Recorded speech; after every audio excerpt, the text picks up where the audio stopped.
ముఖ్యంగా జూబ్లీహిల్స్లో బీజేపీ కంటే ఎక్కువగా టీడీపీ ఓట్ బ్యాంక్ ఉంది. గతంలో టీడీపీ నుండి మాగంటి గోపి టీడీపీ నుండే గెలిచారు. బలమైనటువంటి క్యాడరు ఓట్ బ్యాంక్ ఉన్నటువంటి జూబ్లీహిల్స్లో టీడీపీ పోటీ చేసే అవకాశం ఉందన్నటువంటి చర్చ కూడా ఎన్నికల ముందు జరిగింది. ఇక్కడ నుండి టీడీపీ అభ్యర్థిని పెట్టే అవకాశం ఉందన్నటువంటి చర్చ కూడా జరిగింది. ఇక్కడ నుండి కేంద్ర మంత్రి కిషన్ రెడ్డి అదేవిధంగా కొంతమంది నాయకులు చంద్రబాబు నాయుడుతో చర్చలు జరిపారు. ఆ చర్చల్లో భాగంగానే ఇక్కడ టీడీపీ బలమైనటువంటి క్యాడర్ ఉంది అన్నటువంటి విషయాన్ని అక్కడ టీడీపీ నాయకులు చెప్పారు. టీడీపీ రంగంలో ఉంటుంది అన్నటువంటి భావనతోనే రాష్ట్ర బీజేపీ అధ్యక్షుడు రామచంద్రరావు ఈ ప్రకటన చేశారు. అంటే దాదాపుగా మేము బీజేపీ నుండి పోటీ చేస్తాం, మాకు ఏ పార్టీ మద్దతు లేదన్నటువంటి ప్రకటన చేయడంతో ఇటు టీడీపీ డ్రాప్ అవుతుందని చెప్పారు.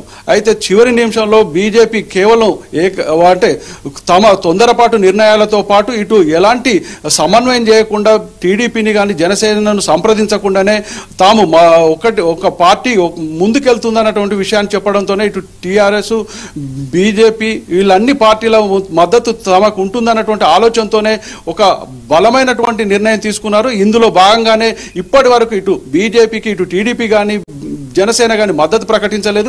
ఈ రోజు పరిస్థితిని చూసి ఇక్కడ పార్టీ ఓటు రావడం కాదు,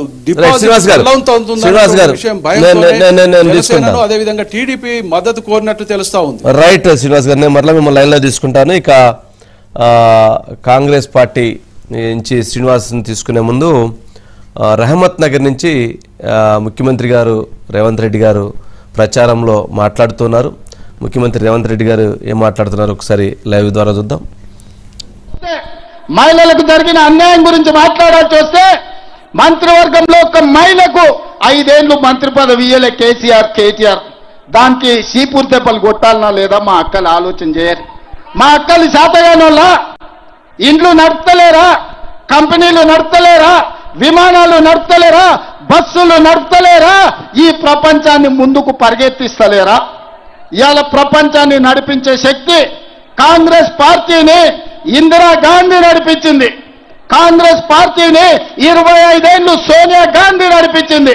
ఇవాళ కాంగ్రెస్ పార్టీని ప్రియాంక గాంధీ ముందుకు నడుపుతుంది, రాహుల్ గాంధీకి అండగా నిలబడి. ఇవాళ ఒక పక్కన కాంగ్రెస్ పార్టీ సోనియా గాంధీ, ఇందిరాగాంధీ, అదే విధంగా ప్రియాంక గాంధీ మహిళా నాయకత్వం ఇచ్చింది. ఈ దేశానికి రాష్ట్రపతిని కాంగ్రెస్ పార్టీ మహిళను చేసింది. ఈ దేశానికి మైనారిటీ జాకీర్ హుసేన్ ను 3వ రాష్ట్రపతిగా కాంగ్రెస్ పార్టీ చేసింది. ఇవాళ మా మంత్రివర్గంలో మీకందరికీ తెలుసు, సీతక్క ఇవాళ ఒక గొప్ప మంత్రిగా, కొండా సురేఖ గారు ఇవాళ మా మంత్రివర్గంలో ఉన్నారు. కాంగ్రెస్ పార్టీ అధికారంలో ఉంటే మహిళలకు గౌరవం ఉంటుంది. ఇవాళ ఇదే కాదు, మా అక్కలు నేను అడుగుతున్నా, అక్క 10 ఏళ్ళు ఈ పంతమాల్లో ఎవడన్నా రేషన్ కార్డు ఇచ్చిండా రేషన్ కార్డు? వాళ్ళు అయ్యే జాగిరా? మీరేమన్నా గజ్వేల ఫామ్ హౌస్ అడిగినరా, లేకపోతే జన్వాడలో ఏమన్నా 2 ఎకరాలు అడిగిర్రా? మేము పేదోళ్ళమయ్యా, మాకు రేషన్ కార్డు ఇస్తే బియ్యం వస్తాయి, మాకు రేషన్ కార్డు ఇస్తే ఇవాళ సాదర వస్తుంది అని మీరు అడిగారు. ఒక్క రేషన్ కార్డు అని ఇచ్చిండ్రా? కానీ మీ సోదరుడు, మీ తమ్ముడు, మీ బిడ్డ రేవంత్ రెడ్డి ముఖ్యమంత్రి అయితే ఏడాది తిరిగాకల్లా ఒక్క జూబ్లీహిల్స్లోనే 14,159 రేషన్ కార్డులు పేదోళ్ళకి ఇచ్చిన చరిత్ర కాంగ్రెస్ పార్టీది. ఆయల్ల మా మైనారిటీ సోదరులు కరెంటు చోరీ చేస్తున్నారని కేసులు పెడితే ఇవాళ ప్రతి పేదవాడికి కరెంటు ఇంటి సమస్య తీర్చడానికి 200 యూనిట్లు ఈనాడు ఉచిత కరెంటు ఇస్తున్నాం. 25,000 మంది ఇవాళ ఉచిత కరెంటు 200 యూనిట్లు ప్రతి పేదవాడికి ఇంటికి వస్తుంది. ఇవాళ సన్న బియ్యం 20,000 మంది కుటుంబాలకు ఇవాళ సన్న బియ్యం జూబ్లీహిల్స్లో మీకు వస్తున్నాయి. ఇవాళ జూబ్లీహిల్స్లో ఉండే ప్రతి మహిళ ఆర్టీసీలో ఉచితంగా ప్రయాణం చేస్తుంది. మీకు ఉచితంగా ఆర్టీసీ బస్సులో ప్రయాణం ఇస్తే ఆటో వాళ్ళని మీ మీద పంచాయతీకి తోలేడు. ఆటోలో తిరిగిన బిల్లా రంగాలు, ఆడవాళ్లకు ఉచితంగా బస్సులో పోతే ఆటో వాళ్ళకి అన్యాయం జరిగింది. వాళ్ళని ఆదుకోమంటే నాకు అభ్యంతరం లేదు. ఆటో సోదరులకు కూడా మంచి జరుగుతుంది, మంచి చేస్తాం. కానీ ఆడబిడ్డలకు ఆర్టీసీలో బస్సు బంద్ పెట్టుండ్రి, వాళ్ళని బస్సులో ఉచితంగా ఓనియొద్దని అంటారు. నేను అడగదలుచుకున్న మా అక్క చెల్లెలు, 10 ఏళ్ళు కేసీఆర్ ముఖ్యమంత్రి ఉన్నాడు, ఎన్నడైనా మీకు బస్సులో ఉచితంగా దోలాలని ఆలోచన చేసిండా అక్క?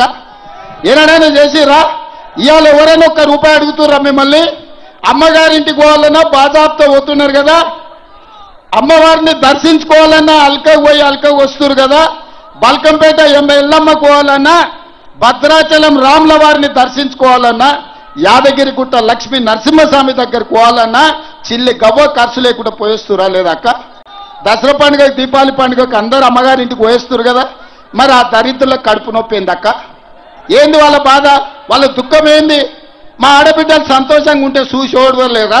నీ ఇంట్లో ఉన్న ఆడబిడ్డలు మంచిగా చూసుకోకపోతే రాష్ట్రంలో ఉన్న 2 కోట్ల మంది ఆడబిడ్డలకు అన్యాయం చేయాలని ఇవాళ బీఆర్ఎస్ వాళ్ళు ఆలోచన చేస్తారు. అందుకోసం ఇవాళ బీఆర్ఎస్ని గెలిపించాలనా? మీ రేషన్ కార్డు రద్దు చేయనికే బీఆర్ఎస్ని గెలిపించాలనా? మీ సన్నబియ్యం రద్దు చేయనికే బీఆర్ఎస్ని గెలిపించాలనా?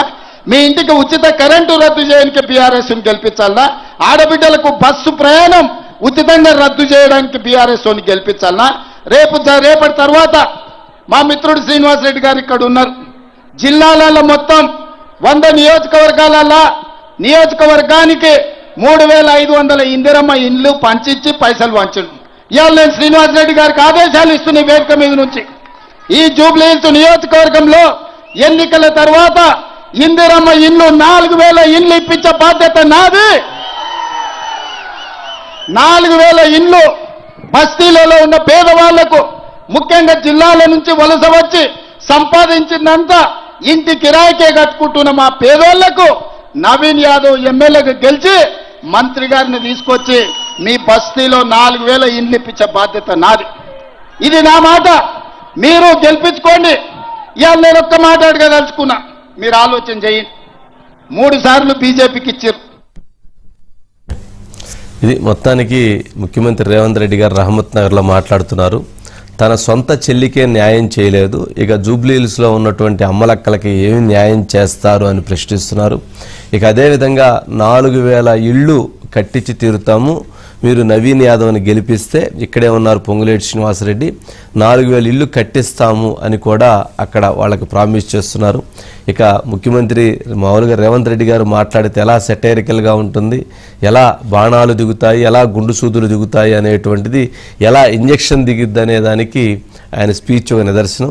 ఆయన ఆ స్థాయిలో తనదైనటువంటి స్టైల్లో స్పీచ్ దంచుకొడుతూ ఉన్నారు. ఇక కాంగ్రెస్ పార్టీకి సంబంధించి కాంగ్రెస్ పార్టీ కార్యాలయం దగ్గర నుంచి శ్రీనివాస్ ఉన్నారు. శ్రీనివాస్